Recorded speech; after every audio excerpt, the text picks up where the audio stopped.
podcast Mulheres Movimentam, um podcast sobre os trânsitos de mulheres pela vida e pelo mundo. Este é um espaço de diálogo para tentar entender o que faz nós mulheres nos movimentarmos. Eu sou a Flávia Shows, comunicadora, internacionalista, virginiana com ascendente em Peixes e Vênus em Câncer. E junto comigo está a Patrícia Silva, também internacionalista, sonhadora, leonina com ascendente em Câncer e Vênus em Virgem. Nesse podcast você vai ouvir um tanto de reflexão e um tanto de trivialidade. A gente fala sobre sonho e impedimento, sobre mover, mas também sobre saber ficar parada, sobre o que nos engrandece, mas também sobre aquilo que nos violenta, sobre amor ao outro e também sobre pertencer a si mesmo. Vem com a gente! Oi! Você sabia que agora pode ser um apoiador oficial do podcast Mulheres Movimentam? O link para a nossa campanha de financiamento coletivo está na nossa bio do Instagram. A campanha na plataforma Apoia-se nos auxilia na produção do conteúdo e conta com recompensas incríveis. Não se esqueçam de conferir. Você ainda pode nos apoiar classificando o podcast no Spotify, se inscrevendo no nosso canal do YouTube e compartilhando com as suas pessoas queridas. E aí, vem com a gente? Olá, sejam bem-vindas, bem-vindos e bem-vindos a mais um episódio do podcast Mulheres Movimentam. Eu sou a Flávia Shows, falando aqui de um dia de verão na minha cidade natal, Curitiba. Oi, gente! Sejam bem-vindas, bem-vindos e bem-vindes.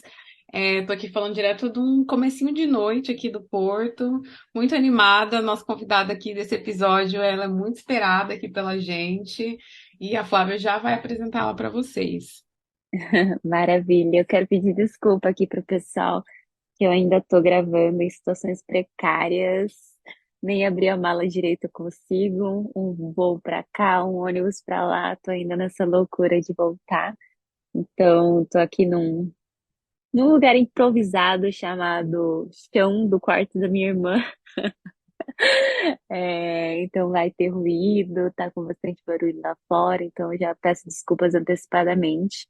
Mas assim como a Patrícia disse, também estou muito empolgada com esse episódio, bastante ansiosa e muito feliz que a Jaqueline está aqui conosco. Então eu vou apresentar ela para vocês. Nosso convidado se chama Jaqueline Conceição.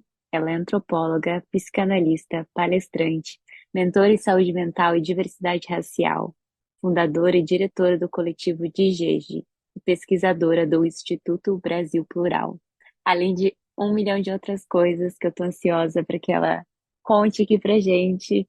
É uma honra te ter aqui, Jaqueline. Admiro o seu trabalho, admiro a pessoa que você é, a Patrícia também. Então, estamos muito felizes da sua presença aqui. Queria começar pedindo para você fazer um resumão da sua trajetória pessoal e profissional até esse momento, para que os nossos ouvintes possam conhecer um pouco mais da pessoa que você é. Boa tarde para Flávia, para Patrícia, para quem está nos ouvindo. Bom dia, boa tarde, boa noite. Eu sou uma mulher negra sentada na sala da minha casa em Florianópolis, capital de Santa Catarina, região sul do Brasil. Eu gosto muito da ideia de autodescrição, porque eu acho que ela possibilita não só a inclusão de pessoas portadoras de deficiência visual, mas também a gente conseguir saber um pouco do outro, por esse lugar do corpo. Eu sou uma mulher negra de 37 anos que é mãe, eu sou uma mulher negra gorda, agora eu estou de saia rosa e blusa branca, está muito calor em Florianópolis, apesar de ser sul do Brasil, aqui no verão é muito quente, hoje está 38 graus na cidade, e começo do presente para o passado, porque vai fazer todo sentido isso, né? Eu sou de São Paulo, da cidade de São Paulo, de uma região no extremo zona norte chamada Brasilândia, que é uma região periférica da cidade, mais especificamente de um bairro chamado Jardim Damasceno, que é um dos últimos bairros da cidade. No final da rua onde eu cresci já é a Mata Atlântica, já é a Serra da Cantareira, é um bairro de ocupação em região de manancial, como os bairros populares periféricos criados em São Paulo no final dos anos 60, começo dos anos 70. É uma característica desses territórios. O bairro onde eu cresci foi fundado pelo meu avô, com outras pessoas que migraram do sul da Bahia. Essa também é uma outra coisa interessante, né? Essa migração familiar as pessoas vinham dos seus bairros para formar outros bairros em São Paulo, na periferia. E eu moro em Floripa hoje porque estou terminando o doutorado em antropologia na Federal de Santa Catarina, que fica aqui, o programa que eu faço doutorado fica aqui no campus da capital, de Florianópolis.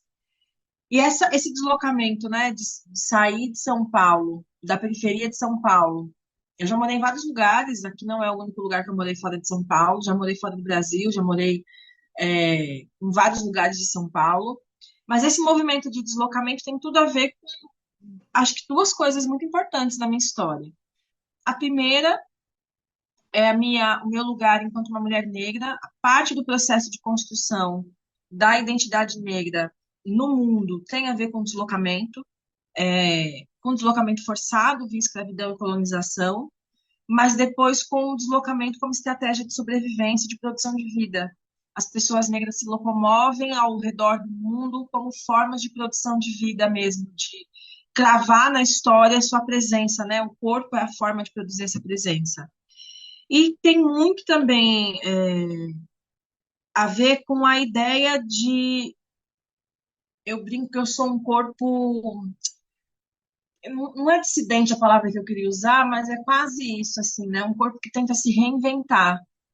Se reinventar a partir dos marcadores que foram colocados para mim como uma mulher negra, ressignificá-los e dar para eles o meu próprio contorno, mas também de procurar o meu lugar no mundo, né? Porque se locomover, se o deslocamento é uma característica familiar, uma característica étnica, é uma característica ancestral, também tem um lugar de buscar entender o que o meu corpo está fazendo no mundo e o que o mundo está fazendo com o meu corpo.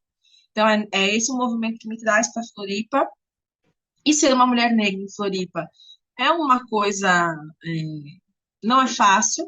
Não é fácil ser preta, acho que em nenhum lugar do mundo, em nenhum momento histórico.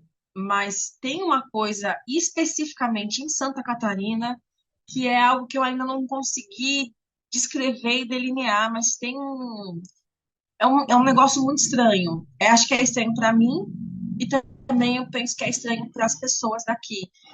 E aí, ser uma mulher negra de fora não é como ser uma mulher negra de dentro. São outros marcadores, outros atravessamentos, outra ideia de corpo, que não é a mesma coisa de uma mulher negra que nasceu e cresceu aqui em Santa Catarina. Não é a mesma coisa de uma mulher negra que nasceu e cresceu em São Paulo e vem viver em Florianópolis. É a segunda vez, inclusive, que eu moro aqui. Morei um tempo, depois voltei para São Paulo e agora voltei para terminar o doutorado. Bom, eu cresci num bairro de ocupação. Meu tio foi um dos fundadores da Associação de Moradores desse bairro. Lá tem um espaço chamado Espaço Cultural e tinha um projeto chamado Arte na Rua, que era um projeto desenvolvido para a formação artística das crianças da comunidade. A gente fazia intervenções de arte urbana nos muros do bairro. É um morro, né? Então ele tem uma parte ele tem como todo bairro de área de manancial, para quem não sabe, mananciais são as nascentes dos rios, ou são as várzeas dos rios. É onde a água se encontra depois que o rio ele enche, ele percorre o caminho dos seus braços, e os mananciais são bolsões aonde a água se encontra. E o Jardim Damasceno, a Brasilândia como um todo, ela é um grande manancial. Então, ela tem um processo de alagamento nas chuvas que é geográfica, natural, é da composição do território. Ali não era um território para as pessoas morarem, mas a Brasilândia está a 2 horas do centro de São Paulo, então muito provavelmente quando meu avô comprou o terreno, porque foi um terreno comprado, não é um terreno de ocupação, invadido, isso tem muita diferença, ter a escritura do terreno, ser um terreno invadido, era provavelmente que meu avô poderia comprar naquela época. O bairro todo era uma chácara de um português chamado Damasceno, por isso que chama Jardim Damasceno. E então esse português separou a chácara em lotes e vendeu os lotes para as pessoas. E aí vinha o irmão trazia o irmão, que trazia a irmã, que trazia o primo, a primo, o tio, o avô, e assim é um bairro basicamente familiar, né? Porque as famílias estão ali há muito tempo e se conhecem. E esse bairro onde eu cresci, então, tinha essa associação de moradores. Tudo que tem no bairro, asfalto, escola, água encanada, luz elétrica, é resultado da mobilização dos moradores através dessa associação. e eu cresci dentro dessa associação. Então, eu me lembro muito pequena, criança com 9, 10 anos, vendo as pessoas fazendo assembleia, abaixo-assinado, bingo para arrecadar dinheiro. Então, dos 10 até os 22, a minha vida foi dentro dessa associação e a minha formação como pessoa e formação política foi dentro desse espaço. Então, ali eu fui educanda até os 18, depois eu fui educadora dos 18 aos 22. Ali eu aprendi sobre política. Então, nos anos 90, foi um período muito ativo dos movimentos sociais no Brasil. E aí, como é o período logo depois da ditadura, é o período de consolidação do movimento social. Então, haviam movimentos sociais de várias áreas: infância, família, mulheres, indígena, negro, cultura, lazer. E eu atuei durante muito tempo no movimento da infância e da juventude na região. Então, todo o processo de construção da política municipal voltada para a juventude, para a infância na cidade de São Paulo, eu participei do processo de construção dessa política. Eu lembro que quando a Marta ganhou a prefeitura, logo depois do PITA, a cidade estava destruída e foi o processo de consolidação dos planos, né, nacionais de educação, assistência social, de juventude, e eu participei ativamente desses processos a nível local de São Paulo, a nível estadual, no estado, mas também a nível nacional. Até hoje eu me pergunto por que eu não fui fazer carreira política, porque eu tinha tudo para ter seguido carreira política, inclusive partidária. Militei muitos anos no PT, depois fui para o PSTU, e aí me aposentei dos partidos, porque eu já não tinha mais paciência para essa coisa, né, de partido político. Então, eu tenho uma longa história de ativismo, né? O DIGEG, que é o projeto que eu criei em 2014, que é uma empresa a nível internacional. A gente está no Brasil, em mais alguns países da Europa, em alguns países da América do Norte e da África. É só uma das coisas que eu fui produzindo ao longo da minha vida nos últimos 25 anos. É, ou até mais, né? Porque eu comecei a militar com 10, então a gente pode falar aí pelo menos quase 30 anos de ativismo, de vida pública. E, e essa é a minha história. Então, eu sou uma menina da periferia que cresceu num contexto de extrema violência. Os anos 90 foi um período muito violento na periferia de São Paulo. Disputa de gangue, extermínio da polícia, é, a Rota tinha uma atuação muito violenta nos territórios pobres. Eu cresci num território pobre, nesse que é esse lugar, o Damasceno, mas saí de lá quando eu casei aos 22, fui para o Capão Redondo, morei no Capão Redondo por mais ou menos 9 anos, que foi o período que eu fui casada. Depois vim para Floripa, e em Floripa transitei entre a Alemanha, os Estados Unidos, é, e Floripa, né? Me desloquei entre esses lugares durante esse período. Legal te ouvir, já que te ouvir um pouco aí da sua trajetória, das suas andanças aí na vida e no mundo. E aí eu queria perguntar para ti aqui agora, dando seguimento, sobre o seu encontro com a educação, né? Dentro desse contexto aí que você trouxe, que eu entendo, pelo menos, né? Porque eu também tive uma vivência dentro de movimentos sociais que vem até antes da educação formal, assim, né? Vem dentro desse, talvez dentro dessa educação política, inclusive, que é anterior à educação formal, né? Para muita gente. Como é que foi esse seu encontro, mas também da sua decisão depois de cursar pedagogia, né? Que você fez como graduação, primeira Uhum. graduação ali, o curso de pedagogia. Como foi o seu encontro e esse momento de você decidir trabalhar por e pela educação? É uma pergunta bastante curiosa, porque, inclusive, a resposta eu acho que ela não é tão interessante. Eu sou de uma geração onde não tinha ProUni, nem SISU, nem cotas, nem ações afirmativas para ingresso na universidade. Então, e também eu sou de uma geração onde as pessoas negras não tinham políticas afirmativas para inserção no mercado de trabalho. Então, na minha época, é, não tinha essa coisa de sair do ensino médio e fazer universidade, ou programas de trainee, ou programas de estágio para inserção de jovens no mercado de trabalho. Nem jovem aprendiz existia na minha época. Não existia nenhuma dessas políticas afirmativas de inclusão econômica, social ou racial. Então, o que eu tinha de mais imediato de acesso era a escola. Do outro lado, eu estava inserida dentro dos movimentos sociais. Então, a educação popular, a educação social, sempre foi a minha válvula de escape.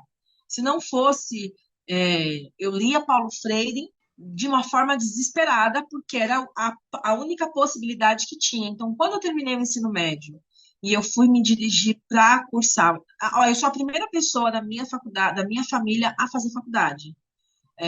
Então, nem pessoas formadas no ensino superior eu sequer conhecia, porque tem uma coisa da experiência, né? Você tem ali um repertório, algo que te possibilita você fazer a travessia. Eu não tinha essas vivências. Então, o mais próximo que eu tinha das pessoas brancas do movimento social com quem eu convivia, que tinham ensino superior e todas da área de humanas. E aí eu fui fazer faculdade de pedagogia porque era o que tinha. Não foi uma coisa que eu escolhi, não foi, meu Deus, eu amo educação, a educação vai mudar o mundo, era o que tinha. Ó, o que tem é a Universidade de São Camilo dando bolsas de estudo para o curso de pedagogia, de manhã. É isso aqui ou não tem faculdade para você. E aí eu fui fazer faculdade porque eu queria fazer faculdade. Hoje, se eu fosse começar a minha vida profissional hoje, eu ia trabalhar com marketing, eu ia trabalhar com outras coisas que me atraem, que eu gosto tanto quanto ser professora. Inclusive, eu tenho MBA em marketing por conta do trabalho no DGEG. Eu iria certamente trabalhar com outras coisas, ciência, talvez, seria pesquisadora da NASA, mas naquela época não existia esses referenciais, naquela época não existia esse mundo de pessoas pretas fazendo coisas, propondo coisas, construindo coisas. Era tudo muito escasso, tudo muito distante. Eu sou de uma família de empregadas domésticas. A minha avó foi empregada doméstica a vida inteira. Minha avó é analfabeta, minha avó não sabe escrever o nome. A minha mãe foi empregada doméstica, minhas tias. é, o mais diferente de todos nós foi meu tio, que é o cara, né, que fundou essa associação, que inclusive fundou, ajudou a fundar o PT em São Paulo, mas meu tio não tinha ensino superior. Meu tio era um cara muito inteligente, era porque ele já faleceu, faleceu o ano passado em decorrência do longo uso de crack. Meu tio era um cara muito inteligente, muito comunicativo, muito bonito. Meu tio era um homem negro muito bonito, mas que também não conseguiu acessar o ensino superior, porque há 20 anos atrás, 25 anos atrás, não era como hoje, que a gente tem uma série de políticas, e graças aos ancestrais a gente tem, que possibilita que pessoas negras vão morar na Europa, vão estudar nos Estados Unidos, vão fazer faculdade de Direito no Largo de São Francisco, em São Paulo. Isso não era assim nos anos 2000, não tinha. Do meu grupo de amigos da infância, eu fui a única que fiz faculdade. Porque não era, e só Xangô sabe o sacrifício que foi para conseguir fazer faculdade, porque não tinha bolsa, não tinha apoio, não tinha nada. Eu saía a pé da Brasilândia, andava até a Pompeia 1 hora e meia, porque não tinha nem dinheiro para pagar passagem. Comer, então, nem pensar, né? E aí eu lembro que eu consegui um estágio na Prefeitura de São Paulo para trabalhar no Bolsa Trabalho, eu ganhava R$ 280 de bolsa de estágio, e era assim o que eu passava um mês e ajudava em casa com as despesas. Então, ainda bem que as políticas mudaram, que hoje a juventude tem mais acesso, não é pleno, é maior apenas, né? Não é totalmente pleno, mas eu fui para a educação porque era o que tinha, eu não tinha outra saída, eu não tinha outra possibilidade. O que mais próximo de mim tinha era ser professora, e aí eu fui ser professora. é, Trabalhei um tempo como docente de educação básica, mas não é minha praia, eu não gosto de escola, por mim, de todas as escolas e as universidades, que não serve para nada, a não ser para criar mecanismos de controle e adoecimento coletivo, porque nem ensinar para a classe popular a escola ensina, né? A molecada sai da escola com sérias dificuldades de aprendizagem, os dados estão aí, eu não estou inventando nada. A universidade é um espaço de controle, é um espaço de segregação, de adoecimento coletivo, é mais um dos espaços de regulação de acesso da nossa sociedade à escola e à universidade. Mas é um espaço importante de estar porque ela dá o diploma, e o diploma dá acesso. Então, eu fui para a educação porque era o que tinha.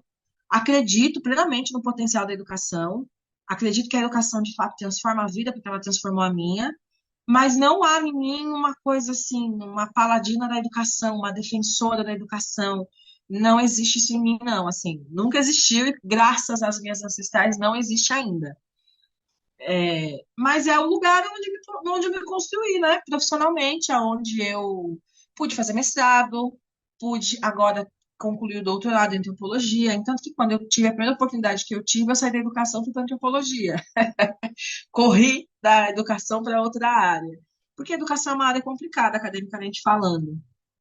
E foi dessa forma, mas eu acredito que a educação ela é importante, mas não é essa educação. Porque, para mim, na verdade, a escola e a universidade são só espaços de acesso aos lugares de poder. Porque na sociedade brasileira, a ascensão econômica, ela se dá através da escolarização. Então, para quem não nasceu herdeiro, a única possibilidade de romper com a miserabilidade é ascender via educação. E aí a gente consegue pensar nessa mudança de acesso a recurso financeiro através do salário, que a escolarização possibilita para o sujeito. Então, eu sempre entendi isso, que era através da escolarização que eu ia conseguir superar a miséria econômica, e por isso que eu me dediquei e busquei essas oportunidades que a escolarização e a educação me trouxe. Agora, claro, o Coletivo de Jeje, que é uma empresa de educação, né, uma edutech, voltada para a alfabetização racial, voltada para a formação antirracista, é, da qual eu tenho muito orgulho de ter criado, que está em vários lugares, tem prêmio da ONU, foi o que me possibilitou crescer ainda mais. Através do DGEG, eu pude sair do Brasil e conhecer outras culturas, vivenciar outras experiências. Através do DGEG, eu pude chegar na África. Através do DGEG, eu consegui ter forma de trabalhar e poder defender as minhas ideias, aquilo que eu acredito. Através do DGEG, eu cheguei aqui no podcast. Através da educação, mas não por um amor irrestrito, mas por entender o papel estratégico da educação para o desenvolvimento das pessoas marginalizadas na cultura brasileira. Jaque, muito, muito obrigada por estar compartilhando com tantos detalhes e revelando, né, essa realidade de milhares de brasileiros e brasileiras que passaram e que passam ainda e que não tiveram o privilégio, né, de escolher exatamente a área de atuação. Então, o fato de você colocar, né, da sua explanação, mostrar quais as estratégias, né, de sobrevivência até e de deslocamento dentro da estrutura que é a sociedade branca, patriarcal que a gente vive, eu acho que é extremamente relevante, porque mostra uma realidade que eu, a Paty, a gente tenta trazer aqui no podcast, dessa diversidade de pessoas de diferentes contextos, idades, mas acaba que ainda assim, talvez porque a gente tenha começado, nossa primeira temporada foram mulheres do nosso círculo social, então acaba que a gente pegou um recorte no início do podcast de uma realidade em que muitas mulheres eram a primeira geração de suas famílias a adentrarem ao ensino superior. E aí você vem e fala da sua mãe, toda a sua família, e eu acho que isso representa um número gigantesco de pessoas. Então, eu só te agradeço, pela sua coragem e pelo seu trabalho, por você estar aqui abrindo o coração pra gente, está abrindo caminho também para muitas outras pessoas. Mas enfim, queria também aqui agora puxar para um outro encontro que você teve na sua vida, saber também como que isso se deu, se por afinidades, da onde, né, que surgiu essa vontade de começar a estudar a psicanálise, como que aparece na sua vida, na sua trajetória e também essa demanda, né, específica de mulheres negras dentro dessa área também. A gente trouxe muitas convidadas, pessoas socializadas aqui no podcast que trazem, né, questões específicas e que precisam ser pontuadas. E mulheres também de outros países, mulheres negras que estão na Europa, mulheres que estão no continente africano, brasileiras do sul, do norte. Então, cada uma trouxe sua experiência, mas a gente vê que também existem pontos em comum. Então, se você puder contar pra gente como você deu esse encontro com a psicanálise, acho que também vai ser de grande uso aí para todos os nossos ouvintes e para a gente aqui também aprender junto com você.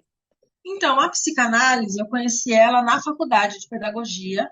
Eu sempre fui muito curiosa. Tem umas coisas da gente que são pessoais que elas acabam reverberando no nosso sujeito público político. Eu sou uma pessoa muito inquieta, desde pequena. Eu lembro da minha mãe falando para mim assim: tá bom, filha, agora fica quietinha só um pouquinho. Eu sempre tive muita curiosidade sobre as coisas. E eu tenho muita dificuldade com a coisa do rótulo, de é isto ou aquilo. pessoalmente, para mim, isso é muito difícil ser isto ou aquilo. Então, hoje, por exemplo, eu sou empreendedora, eu sou professora, sou pesquisadora, sou psicanalista, sou roteirista, é, sou consultora, palestrante, sou mãe, sou amante, sou amiga, sou uma série de coisas que vão atravessando e vão se compondo, e às vezes vão se distanciando, e às vezes é difícil administrar tudo, mas eu acho que isso faz parte da minha personalidade, da pessoa que eu fui me construindo ou que fui construída, sei lá, ao longo da vida. E a psicanálise, eu conheci ela. Eu lembro que eu me apaixonei pelo Freud, assim, eu achei ele uma coisa fantástica. O Freud é um dos poucos homens brancos que eu leio, porque eu acredito que aquilo que a gente lê e escuta alimenta a forma como a gente pensa. E os homens brancos, ele tem uma forma muito específica de pensar e de escrever, os homens e as mulheres, as pessoas brancas, que é uma forma muito previsível e controladora. E eu acho que isso engessa a nossa perspectiva e turva a nossa visão. Então, eu leio pouquíssimas coisas escritas por pessoas brancas, de livre e espontânea vontade. Salvo aquilo que eu sou obrigada a ler por causa do doutorado, que a antropologia é uma área masculina e é uma área branca. E então a gente lê muitos autores homens e muitas pessoas brancas. E tem uma perspectiva muito colonial, muito controladora na visão. E olha que a antropologia é a área mais porra louca das ciências humanas. Eu fico imaginando as outras que são mais conservadoras, deve ser um negócio horrível. Então, tirando as coisas do doutorado, que eu sou obrigada a ler, de livre espontânea vontade, eu leio poucas pessoas brancas. O Freud é um dos pouquíssimos que eu leio, e que eu leio porque eu gosto mesmo do que ele pensa. Acho o Freud um neurótico de mão cheia. Acho que se ele tivesse feito análise, a psicanálise não tinha nascido, porque a psicanálise é a loucura do Freud escancarada. Então, eu conheci o Freud na graduação, me apaixonei pelas ideias dele. Não tinha ainda uma perspectiva racial do mundo, uma visão crítica, mas não racializada. Isso veio depois, muitos anos depois da faculdade, já no final do mestrado. E veio em mim aquele desejo de ser psicanalista. Depois de um tempo, eu comecei a fazer análise.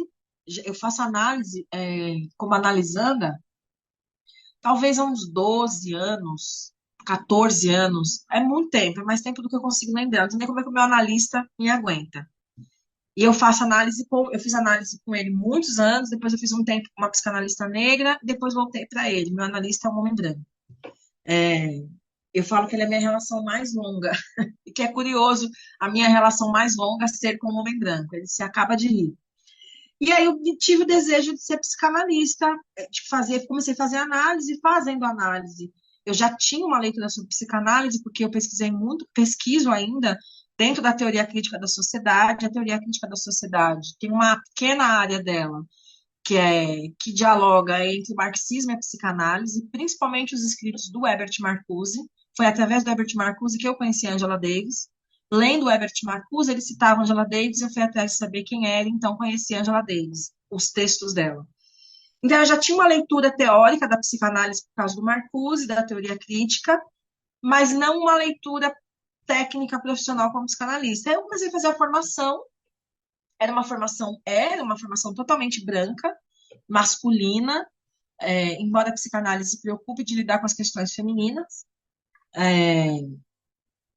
E aí eu comecei a estudar mais sistematicamente do ponto de vista profissional e me autorizei a passar a atender na clínica. Eu atendo há uns 6 anos, talvez 7.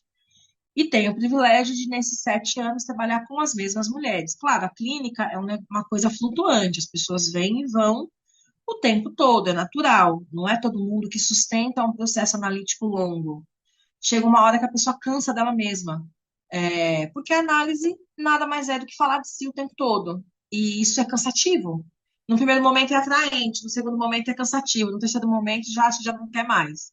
Como diria Cazuza, né? Eu vou pagar a conta do analista para nunca mais ter que saber quem eu sou. E a análise é esse movimento de olhar para si o tempo inteiro, o tempo todo. E é muito doloroso, é muito difícil.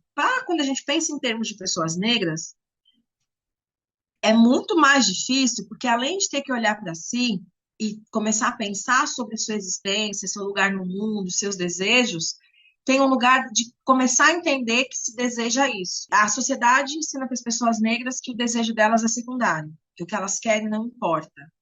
E elas têm que ser gratas por ter o que tem no mundo que elas têm, em todos os sentidos. De repente, a pessoa negra é levada pela análise a começar a questionar isso. Será que realmente o que eu sou é o que eu quero ser, o que eu tenho é o que eu quero ter? E aí isso leva para um outro lugar, que é um lugar de ter que reinventar a si mesmo, né? Mais do que dar conta de si para si, é um processo de reinvenção, de reinauguração, é um processo de conseguir fazer uma cruzada ao contrário, voltar no tempo, né? Só que é um voltar no tempo no presente. É um negócio muito doido a psicanálise com pessoas pretas por conta dessas questões específicas da nossa jornada enquanto pessoas racializadas no mundo. Que é outro, é tipo você ser estrangeiro, eu brinco, né? Fazer análise é você ser estrangeiro em você mesmo. Chega um determinado momento que você não se reconhece mais, porque aquilo que te disseram não serve mais, mas não existe um paradigma para ser outra coisa. Todas as mulheres negras que historicamente são divulgadas são mulheres negras que têm um perfil muito específico. São mulheres negras que são ricas, são mulheres negras que são magras e são mulheres negras que aparentam jovialidade. Então, esse modelo material de representação simbólica para uma pessoa em análise, ele é muito escasso. Porque, então, eu, mulher gorda, não posso, então, ser bem-sucedida, não posso ser amada, porque não existe essa representatividade. Hoje a gente tem outros parâmetros, né? Tem a Liso, tem a Ellen, a atlética de peso, que são outros parâmetros, mas é quase como se fosse, como se tivesse algo errado com elas. É quase como se não pudesse chegar a esse lugar de perfeição que a sociedade cobra das pessoas, em especial das mulheres negras. Então, eu acho que para mim, como psicanalista, para mim, como mulher negra que faço análise, o maior desafio é conseguir dar conta de mim para mim e me reinventar num mundo que nega a minha existência. Isso é difícil, é doloroso. Tem dia que eu tenho vontade de sair correndo e gritando, tipo, nadar para a África, voltar para Angola, nado, porque é desesperador. E quando eu me vejo no lugar de analista, trabalhando com mulheres negras, eu vejo que para elas também é difícil essa travessia. É uma travessia, como diria Beatriz Nascimento, né? É uma reconexão com um lugar que a gente nem sabe que existe, não sabe nem como é que é. A gente tem que reinventar esse lugar. Ou inventar. Isso exige criatividade. Muita criatividade. E criatividade é a primeira coisa que o mundo colonial mata na gente. É a primeira coisa que a gente perde quando a gente se coloniza de fato, é a criatividade. Porque pessoas criativas não conseguem sobreviver no mundo que a gente vive, fomentado em modelos prontos. Fast food, você chega lá, tem um cardápio, você escolhe qual você quer. A mulher casada, a mulher mãe, a mulher ativista, são padrões, estereótipos muito bem produzidos e muito bem elaborados pelo mundo colonial que a gente precisa seguir. E acho que a psicanálise, pelo menos para mim, enquanto isso fizer sentido, eu vou continuar sendo psicanalista e fazendo análise. Ela é um lugar de rebeldia, de resistência. Quando ela considera o que é ser uma pessoa preta num mundo descaralhado como o que a gente tem, ela pode ser muito libertadora, muito mesmo. Quando a gente vai pensar questões racializadas, a gente tira da pessoa racializada a possibilidade de ser humano. E todo mundo insiste na ideia que ser humano é ser diferente, mas ser humano é ser igual. A graça da humanidade, pelo menos para mim, é o que me parece, é a possibilidade da gente se encontrar no outro, da gente se conectar com o outro, porque existem coisas que nos aproximam nesse lugar da humanidade. Gostar de Caetano, gostar de samba, gostar de cachaça, gostar de dormir, gostar de comer, enfim, N coisas que nos aproximam e nos conectam. Então, a gente olha a diversidade de uma perspectiva que eu acho que não é muito o que de fato é diversidade, e mata a ideia da igualdade. E a racialidade tira do sujeito a possibilidade de ser igual, porque joga a diferença em algo que é imutável, que é a biologia. Eu não posso mudar a minha biologia, eu posso mudar meu cabelo, posso aumentar meu peito, posso falar outro idioma, posso morar em outro país, posso aprender a comer de pauzinho, mas eu não posso mudar a minha condição biológica. Não no que diz respeito à racialidade, quando eu penso racialidade a partir de um marcador biológico. Se eu penso racialidade a partir de outros marcadores, daí a gente vai para outro lugar da conversa. Mas por que eu estou dizendo isso? Porque eu acho que a parte legal da psicanálise é, no fundo, a gente conseguir ver que nós somos pessoas ordinárias. né? Nós não somos pessoas extraordinárias, somos pessoas ordinárias e nós estamos conectados por interesses e por experiências e por vivências e por memórias que são coletivas, mas elaboradas no plano individual. Então, eu acho que a grande sacada da psicanálise com pessoas negras é possibilitar que elas encontrem o seu lugar ordinário no mundo. Então, porque às vezes parece que ser preto é um lugar de extraordinário, o tempo todo a exceção, e é por causa do racismo. Mas quando a gente vai para o lugar em algum lugar tem que ser possível viver a vida ordinária. Ninguém aguenta viver o extraordinário o tempo inteiro. A gente não tem nem fôlego emocional para isso. Então, eu acho que a psicanálise ela possibilita para o sujeito negro, para a mulher negra, para o homem negro, encontrar esse lugar do ordinário, do comum, da vida cotidiana, daquilo que acontece, dos desejos. Mulheres negras amam e odeiam, e sofrem, e fantasiam, e têm raiva, como qualquer outra mulher. O racismo que impõe a necessidade de uma diferenciação desse desejo, porque ele poda, ele impede a satisfação desse desejo. Mas é preciso que a pessoa negra consiga recobrar a sua ordinariedade, a sua humanidade, e que, inclusive, ela possa viver apenas uma vida como qualquer outra pessoa, sem que o tempo todo ela tenha que dar conta dessa racialidade, porque daí isso sim. Por que ser branco é tão confortável? Por que ser homem branco é tão confortável? Porque ele não tem que dar conta nem do gênero e nem da raça. E ser um homem branco rico, nem da classe. Ele simplesmente está vivendo a vida. Por isso que homens brancos são historicamente apontados como sujeitos extraordinários. São os grandes inventores. Não é porque eles são mais inteligentes, é porque eles conseguem viver a vida de uma forma muito menos implicada e muito menos complexa do que nós somos levadas a viver. Por outro lado, a nossa genialidade enquanto mulheres, enquanto pessoas racializadas, está justamente nas respostas que a gente consegue inventar ou consegue produzir para os problemas estruturais, o que os homens brancos não conseguem, porque eles estão dentro do mundo ordinário. Como a gente vive o tempo todo fora do ordinário, a gente está o tempo todo olhando a vida por um lugar sempre de e se, né? E o que vem depois? E o que é que pode ser feito? Por isso que o futuro vai ser preto e vai ser indígena, porque é a gente que está resolvendo os problemas historicamente criados pelos grupos dominantes, porque a gente está o tempo todo vivendo fora do ordinário. Então, a gente tem que dar conta de administrar o extraordinário e o ordinário, coisa que as pessoas brancas não precisam, elas só precisam administrar é, o mundo delas e os conflitos do mundo delas. A gente tem que administrar os conflitos do nosso mundo, os conflitos do mundo delas e o conflito que é gerado no choque do nosso mundo com o mundo delas. Que delícia, mas que loucura te ouvir já, que quando eu te ouço eu só fico pensando, meu Deus, por que esse trabalho ficou tanto assim pra gente, né? Na nossa mão, e como dar conta disso, né? De coisas que A são gente também não realmente... precisa. A gente pode se dar o direito da negação. É totalmente aceitável que a gente, enquanto pessoas no mundo, se dê o direito da negação. O ponto é que, para que a gente possa viver, é preciso promover a insurgência, porque o mundo não foi feito para que a gente viva nele.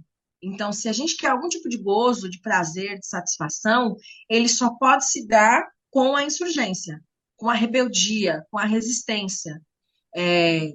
Porque senão não é possível viver o gozo. Aliás, eu acho que eu acho não, quem diz isso é Herbert Marcuse. Eu estou aqui roubando as palavras do Marcuse. Esse é o problema do homem branco.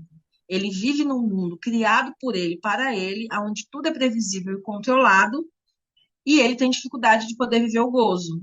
E o que ele faz com isso? Ele reverte isso em violência. E aí ele dissemina o ódio e a violência dele contra aqueles que ousam se rebelar para viver o gozo. Do ponto de vista psicanalítico, o problema da humanidade é o homem branco, que tem uma ideia, a gente viu isso com o Bolsonaro. Tem um modelo de produção da ideia que está presa no corpo masculino branco, cisnormativo, mas só que essas ideias não dependem de corpos para que elas vivam. Ideias dependem da linguagem para que ela viva. E a linguagem na nossa sociedade é moldada a partir da ideia do homem branco. Então, o que a gente precisa? Modificar a forma como a gente produz a linguagem. Isso tem a ver com educação, tem a ver com educação emocional, educação sexual, tem a ver com acesso à cultura, tem a ver com pensamento crítico. O buraco ele é mais embaixo, de fato. as grandes desgraças da humanidade foram arquitetadas, conduzidas e planejadas por homens brancos. Isso não é pouca coisa. E continuam, né? Não pararam até hoje, inclusive. É. Ai, ai. Não, eles não vão parar porque eles não sabem ser de outro jeito. É a forma como o mundo colonial opera. Por mais que a Europa tente, a Europa não sabe ser outra coisa, a não ser uma máquina de destruição coletiva. Tem que reorganizar o funcionamento da Europa, mudar a cultura mesmo, para que a gente consiga ter algum, pelo menos é o que me parece, né? Algum resultado prático. Mas eles não conseguem, não é da natureza deles. Não funciona assim. Uma loucura, gente. Não, e é isso. E parece às vezes que a gente vive num paradoxo, né? Essa semana eu tava na minha sessão, minha sessão de análise, eu falo da minha sessão de análise. E eu falava pra minha psicanalista, né? Porque eu vim fazer mestrado justo na Europa em estudos africanos, contradições da vida. E aí eu falava o quanto era difícil, né? A gente pensar em construir uma ciência dentro dos moldes europeus, o que é impossível, e aí no final eu já tinha desistido, e eu falei, vai ser assim mesmo, e se eles quiserem me passar, eles me passam, se não quiser, não me passem. E aí ela falou, mas é isso, a gente não pode passar uma vida querendo construir nos moldes deles, porque os moldes deles sempre foi isso, né? Sempre foi esse padrão que a Jaque bem falou, né? Os moldes do homem branco, os moldes do colonialismo, os moldes do que pautou as grandes destruições aí da nossa história. Então é isso, é a gente pensar do nosso jeito, né? E aí na minha concepção, acredito que a gente, enquanto América Latina, né, a gente tem um potencial muito grande nisso. Claro, junto dos países africanos, né? Enfim, eu estou vivendo um momento de grande esperança, assim, desde que o Lula foi reeleito, eu tenho uma grande esperança, assim, de que a humanidade ainda tem chance. É o que eu Não, mantenho aqui, a eu chaminha que eu tenho que acho manter viva dentro que. de mim, porque senão também a desesperança é complicada. Então, mas eu não tenho esperança em nenhum homem branco, e nem nenhuma mulher branca. Há pessoas brancas que eu gosto, que eu amo, que eu convivo, que são minhas amigas, porque eu tenho um afeto sincero, pouquíssimas, mas eu não tenho esperança neles. A minha esperança, ela tá em olhar Sankofa, olhar para o passado e ver o que é que os meus já fizeram. Cara, imagina, mulheres pretas criaram um trem chamado Candomblé, que sobreviveu a 400 anos de violência colonial, de violência física, se ressignificou, se reinventou, Yansan virou Santa Bárbara, e tudo que existe no Brasil de memória preta só existe porque três mulheres pretas se reuniram e criaram um negócio chamado candomblé. E assim, elas foram adaptando a tecnologia, né? O candomblé brasileiro não tem muito a ver com as matrizes tradicionais africanas. Elas foram reinventando a tecnologia, dando outros nomes, outros contornos, mantendo coisas, adaptando coisas. Mas se a gente pode olhar e falar assim, a gente é preto, é porque essas mulheres mantiveram nos seus corpos um saber fundamental para que a gente conseguisse fazer a travessia, para que a gente não perdesse a memória, para que a gente conseguisse se manter vivo. Então, a minha relação com o mundo branco ela é estratégica. O dinheiro está dentro da comunidade deles e a legitimação dos espaços está dentro da comunidade deles. Então, estrategicamente, é essa relação que eu mantenho com eles. Agora, os meus afetos políticos, ancestrais, eles estão vinculados à comunidade preta e indígena. Então, todos os esforços de afetamento que eu precise produzir para que a comunidade preta e indígena no Brasil sobreviva, eu vou produzir direcionando isso para pessoas pretas e indígenas. Então, vou para a universidade, estou terminando o doutorado, conheço o Levi-Strauss, leio inglês, leio em francês, adoro a Alemanha, mas eu, Jaqueline, não tenho a ilusão de que eu vou encontrar afeto ou acolhida nesse mundo. Porque eu não vou, porque esse mundo não me oferece isso, porque eles não têm nem para eles. Né? Já dizia Marx, a burguesia corneia-se entre si. Então, eles não têm isso nem para eles. Quem dirá para a gente? Em contrapartida, eu sempre encontro entre mulheres e entre mulheres pretas a acolhida, o cuidado e a cura. Então, quando eu li Angela Davis pela primeira vez, em 2014, 2013, eu fiquei tão impactada pelo que ela dizia que eu tinha necessidade de compartilhar isso com mais pessoas. E quando eu vi ela falando pessoalmente pela primeira vez em 2014, em Brasília, eu fiquei tão. Eu já tinha visto documentários sobre ela, sobre a história dela, né, da prisão, do FBI e tal, Mas foi tão impactante ver aquela mulher ali, sabe, com quase 70 anos, falando. Ela poderia ter largado tudo quando o FBI tentou prender ela, mas ela continuou, e ela continuou porque essa é a sacada ancestral. Cada um de nós tem um caminho a ser percorrido, e esse caminho é o nosso caminho de Sankofa, porque fazer Sankofa é a gente se conectar com o nosso passado, dentro daquilo que a gente tem condições de fazer, daquilo que a gente pode fazer. E a Angela Davis, para mim, a Lélia Gonzalez, a Beatriz Nascimento, a Sueli Carneiro, a Nilma Leno Gomes, a minha avó, a minha mãe, a minha tia, a Jovelina Pérola Negra, a Ivone Lara, a Alice Brandão, a Babi Cruz, são mulheres que me possibilitam fazer sankofa, né? São homens negros também, o Arlindo Cruz, o Zeca Pagodinho, são homens negros, o Mano Brown, o Emicida, que me possibilitam em algum momento, ai, tá, fudeu, bota um Emicida que tudo fica lindo. Tô com ódio, bota o Mano Brown que você constrói o ódio junto com ele. Nossa, tô apaixonada, bota um Arlindo que a vida fica maravilhosa. Quero dançar, bota ali, ó, uma Paula Lima, dança um samba rock. Isso também é afeto. Isso também é compartilhar coisas. Isso também é alimentar nossa alma ancestral. E são saberes que estão no nosso corpo, eles não estão na academia. Eles não estão presos dentro da universidade. A universidade é burocracia. O programa de pós-graduação é meramente burocracia. A universidade deveria, ela está caindo, né? É que a gente não vê ali o simbólico. A minha orientadora, ela é de terreiro também. Uma mulher branca, mas é uma mulher branca de terreiro. E é uma das que está ali na minha listinha dos mais mais. E aí, aqui na UFSC, o negócio é feio.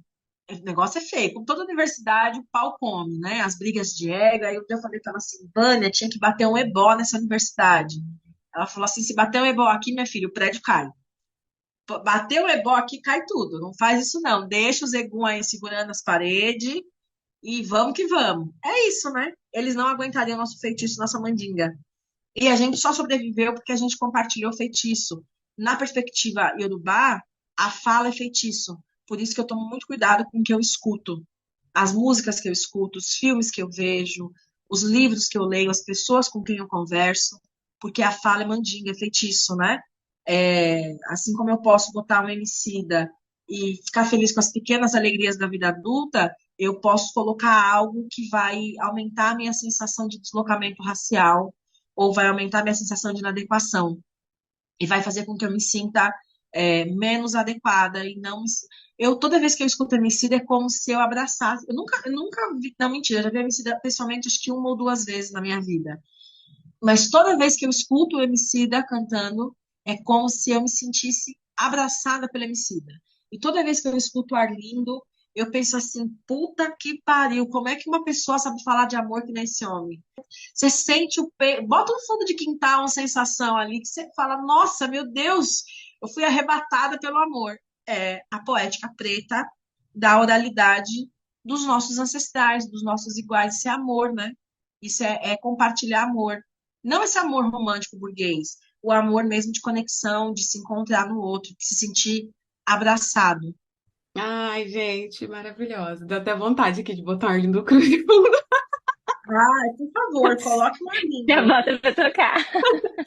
Ai, Jack, e eu acho que isso que você traz também, né, de a gente não encontrar, acho que também vem muito no sentido de precisar resgatar o histórico, né? E aí, nesse sentido, eu queria te perguntar sobre o Digeje, assim, sobre o surgimento do Digeje, sobre as demandas, assim, que ele veio atender, mas também quais são as formas de atuação que vocês têm hoje dentro do projeto, que você falasse um pouco mais sobre o nascimento dele mesmo. Quando eu fazia mestrado na PUC, eu fiz mestrado num programa chamado Educação, História, Política, Sociedade, das ingenuidades da vida, né? O meu orientador de mestrado, que é meu professor na graduação, e ele falava para mim sempre, você tem que fazer mestrado. Eu falava para ele, mas o que que é isso? Como é que faz? E ele falava assim, olha, é muito simples, na PUC eles têm um programa de bolsa para alunos de alto desempenho, você é uma acadêmica de alto desempenho, você se candidata à bolsa, tendo uma boa classificação, você recebe a bolsa integral, que era uma bolsa de R$ 1.200, paga pela CAPES, mais o pagamento da mensalidade, que quando eu fiz era 1.700, hoje é 2.800.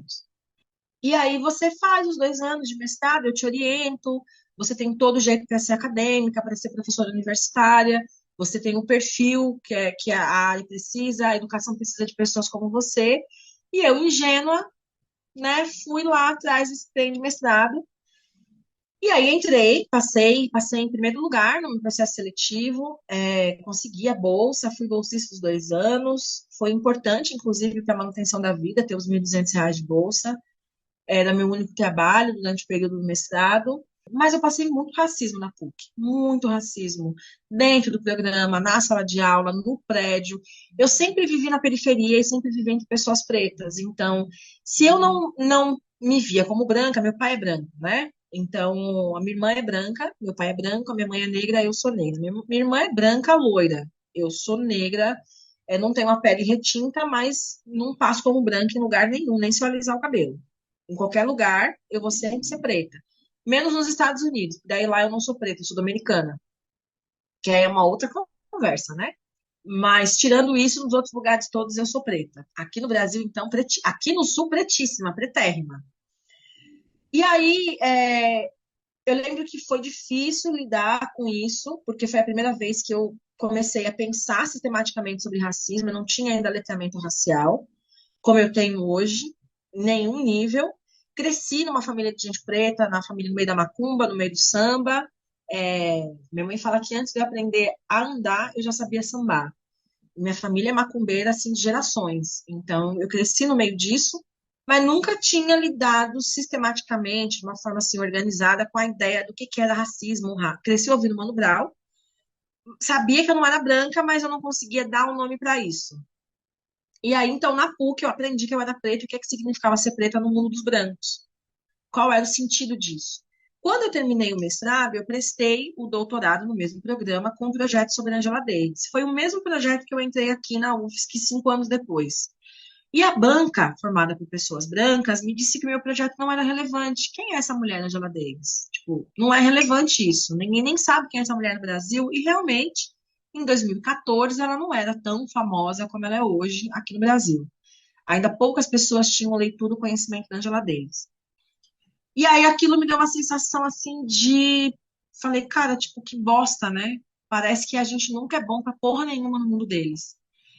E, somado a isso, eu tava desempregada, tinha acabado de me separar, eu tinha 2 filhos pequenos para sustentar, eu tinha dado aula nos últimos 10, 12 anos da minha vida, e era ou dar aula, arrumar trabalho para dar aula, ou fazer faxina. E eu falei, essa altura do campeonato eu não vou fazer faxina. Então, o que que eu fiz? Eu comecei a divulgar os cursos. O primeiro curso foi o Pensamento de Angela Davis, na internet, no Facebook, e comecei a dar aula no quintal de casa. Eu morava numa casa no Choramini, em Santana, que tinha um quintal enorme, e aí eu botava cama, mesa, sofá, poltrona, colchão, rede para fora. Minha mãe fazia o almoço, porque era um curso do dia inteiro, era um curso de 8 horas, manhã e tarde, e eu comecei no quintal de casa fazendo os cursos sobre Angela Davis. Depois fui ampliando para outros temas, isso em 2014. Em 2015, eu apliquei um curso aqui na UFES, que daí eu falei, acho que tem coisas para mais do que só o quintal de casa. Até então, eu não me via como empreendedora, era tipo um quebra-galho, porque eu precisava trabalhar. Só que à medida que eu ia fazendo os cursos, ia entrando grana, e aquilo ia me possibilitando sustentar meus filhos e a mim mesma. E aí eu comecei, e começou a demandar mais tempo, porque à medida que uma empresa vai crescendo, ela vai exigindo mais. E aquilo foi demandando mais tempo, mais tempo, mais tempo, e eu fui me envolvendo, e aí começou a surgir convite para ir para fora do Brasil, convite para publicar em revista, convite para publicar em livro, prêmio, palestra, e o negócio de gente foi crescendo até ele criar o contorno que ele tem hoje. Em 2016, a gente começou o que hoje é a plataforma Coletivo de Jejum Demente, que é uma plataforma virtual com 180 cursos. A gente hoje tem 2.500 pessoas de 17 países. A gente está fazendo um projeto para fazer ela em inglês, depois em espanhol. Mas é um projeto que ele é lento, ele é devagar, porque tem toda uma questão de seleção de conteúdo, de tradução. Além da a plataforma tem aulas gravadas e ao vivo de alfabetização antirracista, então a ideia é ensinar para pessoas conceitos, ideias, teorias. A gente só utiliza autores pretos e indígenas, cis e trans. Nós não trabalhamos com autores brancos em nenhum dos cursos, com exceção dos cursos de psicanálise, mas eu sempre trabalho o Freud ou o Lacan com um autor preto junto, nunca só eles, sempre tem um contraponto para poder pensar. Hoje a gente tem cursos na área de educação para professores, psicanálise, empresas, pensamento indígena, estudos africanos e afro-brasileiros. Então, os conteúdos são, e feminismo negro, são pensados dentro dessas áreas. Fora o trabalho de formação para pessoas, a gente tem um programa voltado para empresas. Com muito prazer, eu digo que o programa de alfabetização racial do Google do Brasil foi eu quem fiz, é eu quem administro, aplico, crio isso junto com o Google. No ano passado, esse programa ganhou um prêmio no Google Awards, que é tipo uma premiação que eles fazem dos projetos inovadores. Fora o Google, eu trabalho com empresas como Bayer, ThoughtWorks, desenvolvendo os programas de alfabetização dessas empresas. O programa de alfabetização da ThoughtWorks, que é uma empresa de software, também foi eu quem criei, já trabalho com eles há 4 anos. Eu sou uma pessoa fiel, né? Eu sou uma pessoa que construiu relações longas. Então, as minhas pacientes que eu trabalho na psicanálise são há muitos anos, as empresas com que eu trabalho são há muitos anos. Eu tenho alunas do DGEG há muitos anos. Pessoas que eu conheço, assim, que moram em outros estados, em outros países, e que eu vi casar, ter filho, e algumas se conheceram no DGEG. Então, tem uma longa história nesses 9 anos. O DGEG acabou de fazer 9 anos, agora dia 10 de fevereiro. E aí, hoje, então, é isso. Ele é uma empresa, não é uma ONG, não é um projeto. É uma empresa, meu trabalho, é como eu sustento minha família, eu sustento a minha família, meu pai, minha mãe, meus 2 filhos e meu cachorro. 90% do sustento financeiro da minha família sou eu que provenho, e isso vem através do meu trabalho no coletivo de Jeje. É um trabalho que eu tenho muito orgulho mesmo de ter construído, de ter tocado, de manter ele. Nunca tive a pretensão do DJ de ser uma coisa assim gigante, mega milionária. Não, porque eu acho que não é. Nada do que eu faço para chamar atenção. Não é, nunca foi esse meu foco com o DJ, não é. Eu sempre falo, eu não sou influencer. Eu sou muito mais uma pessoa que inquieta e que faço muitas coisas. E acho que isso se reflete nesses lugares. E eu tenho muito orgulho do DJ, assim, muito orgulho do que ele me possibilitou construir e do que ele pode ainda me trazer. Claro, ele é meu patrimônio, é o que vai ficar com meus filhos de herança, ele e o terreno. E meus discos de vinis. Ah, e os livros, é o que eles vão dividir quando eu morrer entre eles dois. Mas eu sou uma empresária, segundo a Receita Federal, meu nome está lá na junta comercial, então esse também é meu trabalho. Mas o DGEJ, ele é esse lugar de produção de conhecimento. Então, a gente tem projetos de publicar livros, projetos de promover seminários. Agora, no ano passado, a gente fez o Instituto DGEJ com a ideia de que ele possa ser um instituto só voltado para a pesquisa em questão racial, para apoiar a execução de políticas públicas, para apoiar a execução de ações em empresas, porque sem inserção econômica vai ser muito difícil da comunidade negra superar a miserabilidade. É preciso inserção econômica, essa integração econômica tem que acontecer. As empresas estão muito perdidas ainda no que diz respeito a isso. Então, o Instituto ele nasce com essa, o Instituto de Jeje nasce com essa ideia, né? Mas esse ano o meu projeto prioritário é o doutorado, eu preciso terminar esse negócio. Então, esse ano a gente vai rodar um pouco mais baixo em relação às coisas que a gente tem feito.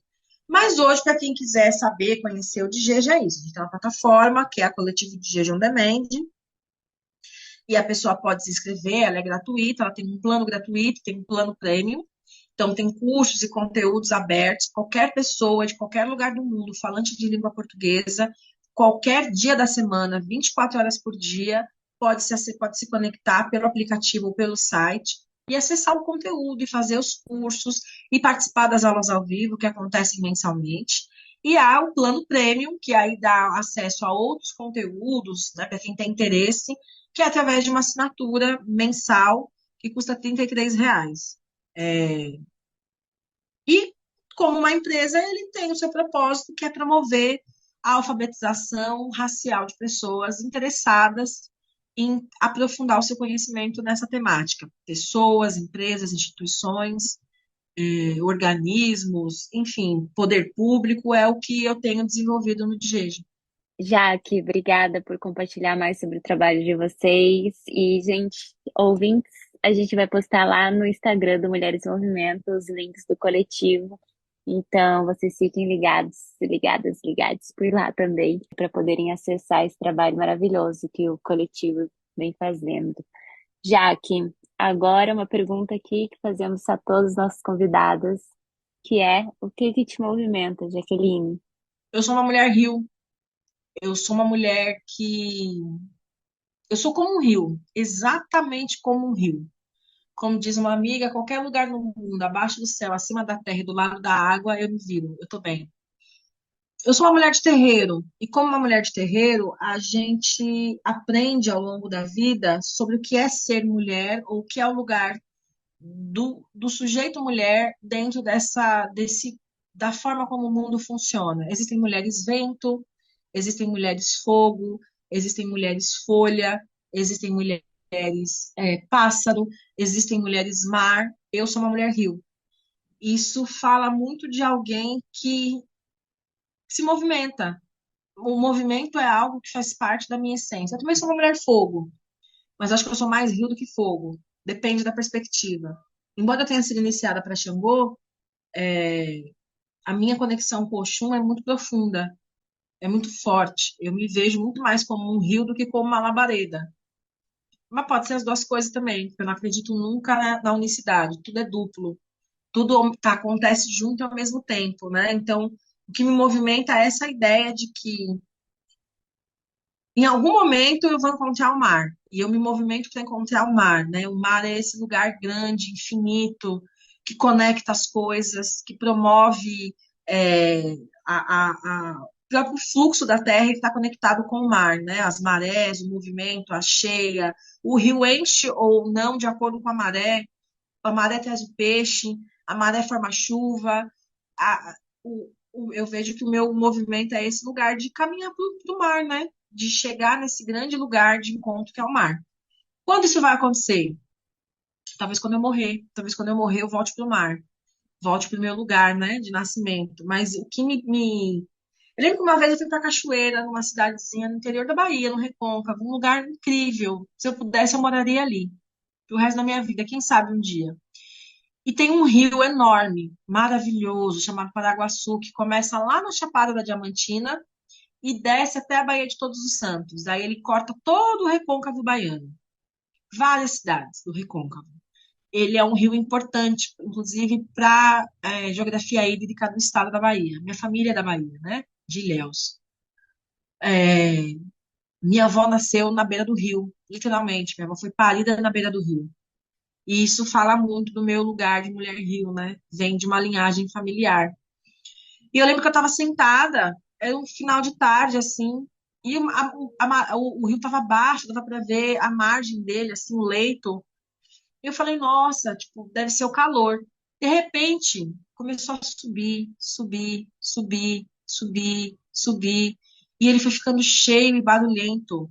E um barulho alto, um barulho forte. E eu falei, nossa, é isso. O rio, ele tem o seu próprio movimento e ele tem o seu próprio processo. Então, se eu tivesse que me descrever hoje, pode ser que eu mude, né? Numa palavra ou numa imagem, eu sou o Rio Paraguaçu. Eu sou o Rio Paraguaçu e o Rio Paraguaçu sou eu, assim. Eu me vejo naquele rio. Quando eu penso em mim, é ele que eu vejo, porque eu me sinto como o rio. Às vezes baixa, às vezes vazia, às vezes cheia, mas sempre em movimento. É da minha natureza se movimentar. Eu sou uma pessoa inquieta, né? Eu sou muito inquieta. E o que é difícil.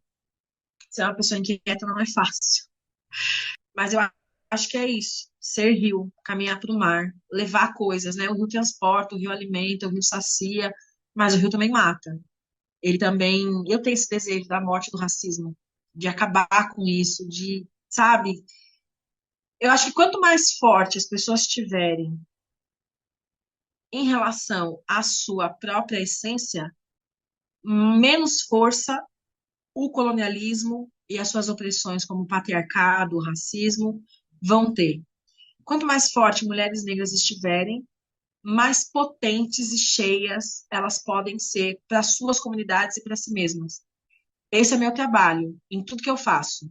No DGEG, como empresária, como professora, como psicanalista, como antropóloga, como mãe de santo, é possibilitar que mulheres negras possam estar cheias de si para alimentar as suas comunidades e não ficarem secas, porque o colonialismo, ele draga a nossa água e depois gospe a gente fora, igual eles fizeram nas reservas indígenas com a extração do minério. E a gente tem que ter uma outra relação, eu acho, com isso, com a nossa capacidade de alimentação. Ai, ai, gente, é isso. Pronto, a gente aqui vai caminhando para o final e agora a gente chega nos nossos quadros, né? Nem vou me estender no que a Jaque falou, porque é tudo isso aí que ela trouxe. E a gente vai no nosso quadro preferido aqui, que é o Kiki Sobe, onde a gente traz uma história aleatória. Espero que a Flávia tenha uma na ponta da língua, porque a minha cabeça aqui, eu tô o rio seco da Jaque. Então, gente, só os bastidores aqui é que a gente tá gravando vários episódios no mesmo dia, na mesma semana, então é difícil pensar em histórias, tá? Muitas histórias.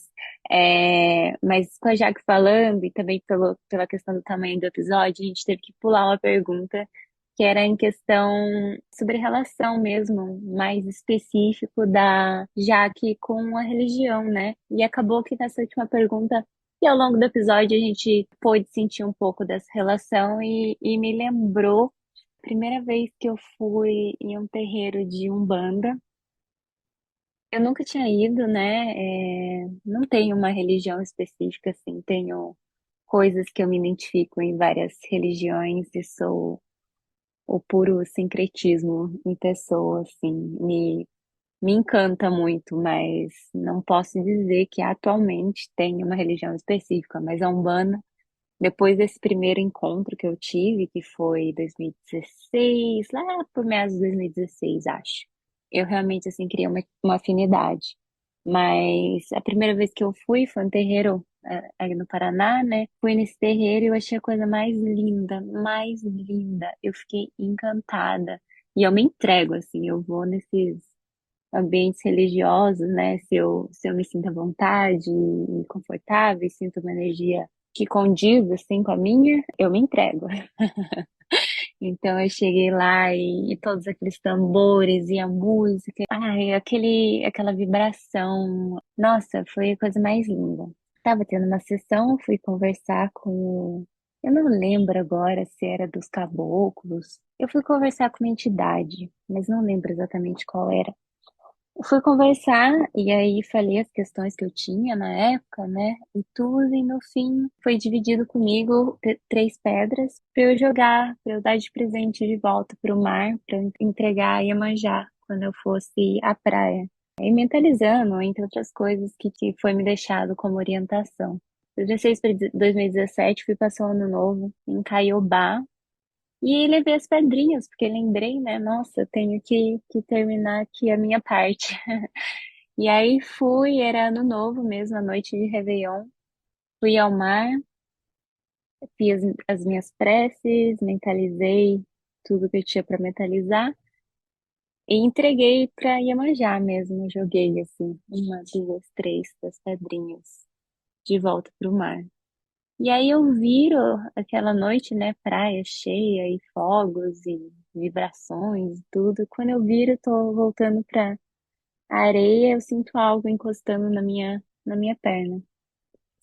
Então eu olho e fui pegar, porque gente, eu na praia sou uma catadora de lixo. Eu cato lixo mesmo. E assim, com sacola, sem sacola, eu levo junto, porque eu acho uma verdadeira ofensa poluir, né, no ambiente. Poluir de maneira geral, mas a praia parece um pouco pior. E aí eu fui pegar isso que encostou na minha perna para eu colocar no lixo. E quando eu pego, era um isopor com a imagem de Iemanjá. Gente, na hora eu tremia. Eu carreguei comigo, eu fui pra praia, eu sentei, eu chorava, chorava, chorava, chorava. E eu falei, e pensei, né? Nossa, não sei qual comunicação mais direta poderia acontecer nesse momento entre eu e a Iemanjá, assim, e aí chorei, chorei. Eu eu me senti muito ouvida, assim, e acolhida, e foi um encontro mágico mesmo. E aí carrego comigo até hoje, não carrego, né? Essa imagem de Iemanjá eu acabei guardando. E tenho, inclusive tá aqui na casa que eu tô, né? Aqui em Curitiba. Então é essa a minha história que eu lembrei, não sei se ajuda aí alguém, pode mudar de tópico, mas esse foi a minha lembrança que veio no dia de hoje.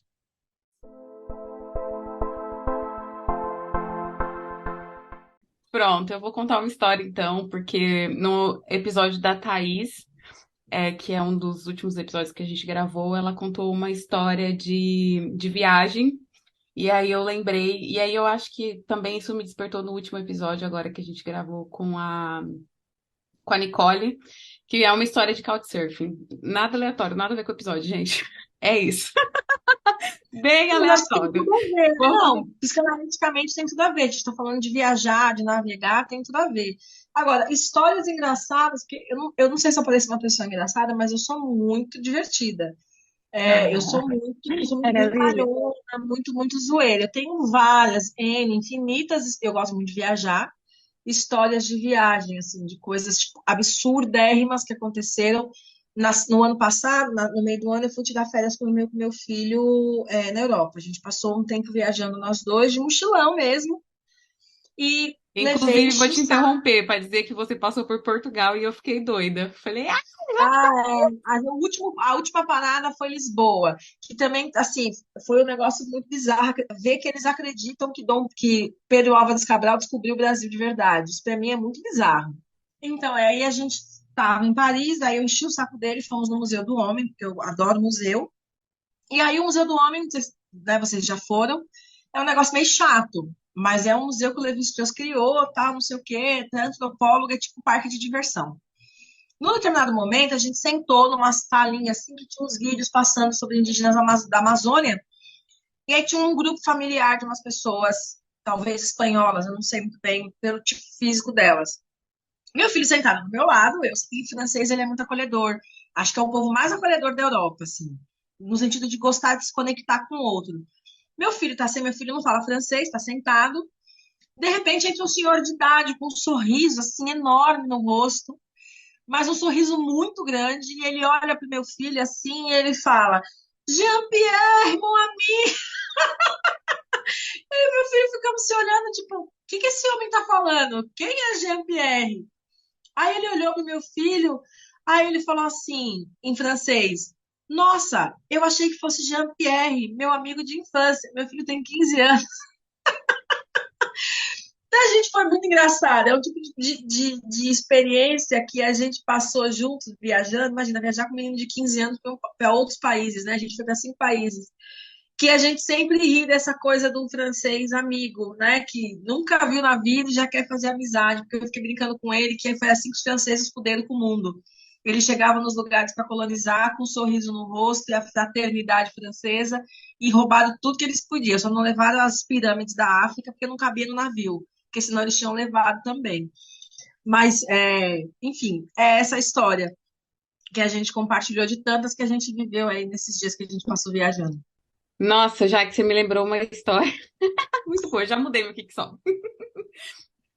Que me aconteceu. Esses tempos eu tava num shopping aqui, na cidade do Porto, e eu tava na praça de alimentação e eu tava na fila de um restaurante para almoçar. E começou um burburinho dentro do restaurante, as pessoas começaram a cochichar e apontar pra mim e a me olhar. E eu comecei a ficar muito nervosa. Eu falei, nossa, gente, será que é alguma coisa que eu tô vestindo? Será que eu fiz alguma coisa errada? Que as pessoas estão todas olhando pra mim, comentando de mim. Aí, de repente, veio um senhor lá de dentro e falou assim: Ai, Vanessa da Mata! Nossa, que prazer ter você aqui. Ai, gente, eu comecei a rir. Eu não me Amei. conti. Eu comecei a rir muito e falei, meu senhor, eu não sou bonita, mas queria a conta bancária dela. Não é? Já, já fala, vou Ai, dar ai. sessão de autógrafos aqui. Não, e aí nessas horas é um misto, né? Tipo assim, nossa, fui confundida com a Vanessa da Mata, minha autoestima foi lá em cima, mas depois é uma raiva, assim, né? Que é isso? Parece que a gente às vezes é homogeneizado, né? Por causa de cabelo. Enfim, várias questões que envolvem esse caso, mas foi uma história engraçada, então eu vou ficar por essa. Sim, E, sim. Aí você, imagina, meu filho tem 15 anos, né? Ele tava de máscara. Mas o cara era um senhor de idade. Ele disse que achou que meu filho fosse amigo dele de infância. E aí eu falei, olha meu só, filho, você tá precisando fazer um lifting aí, amigo, que tá difícil. Amigo de o cara era um senhor de idade, assim. Muito, muito, muito. Foi muito engraçado. ai, ai. E a gente vai então para o nosso quadro final, que é para o Movimentando as Ideias,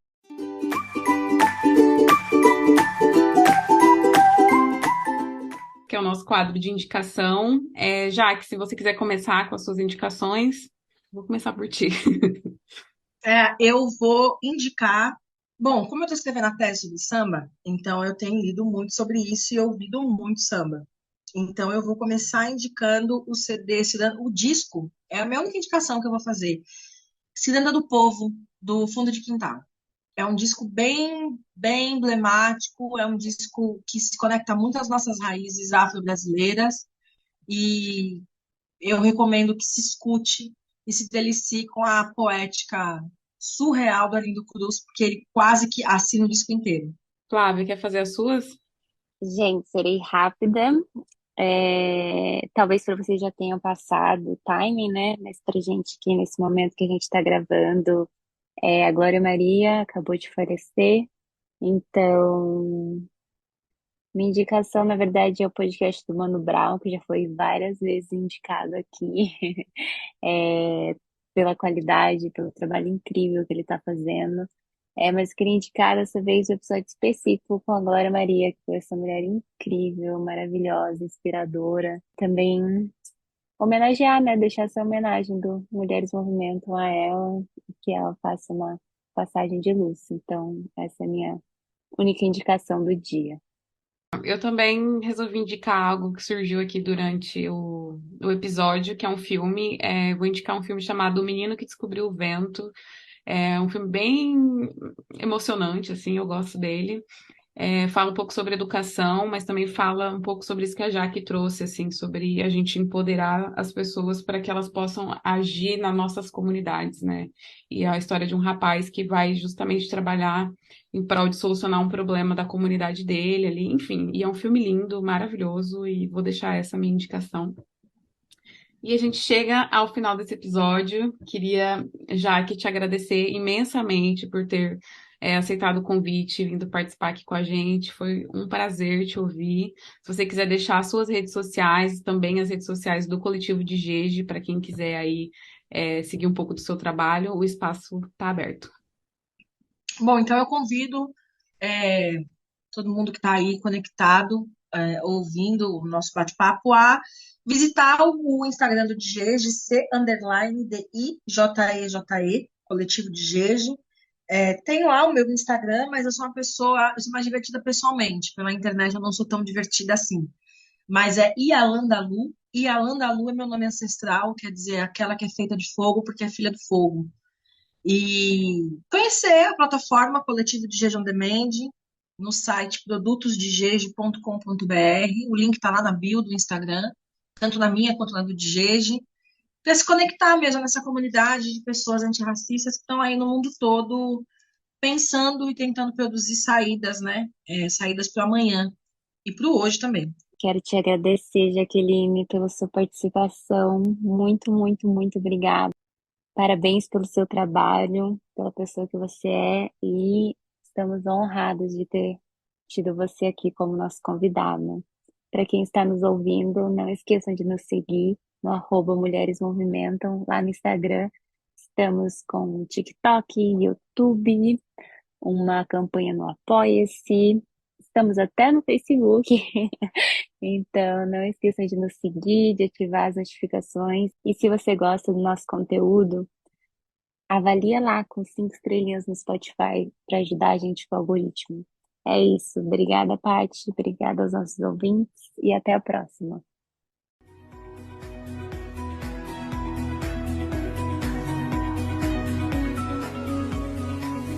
Para saber mais sobre o projeto e poder interagir conosco, siga o nosso perfil no Instagram, @Mulheres Movimentam.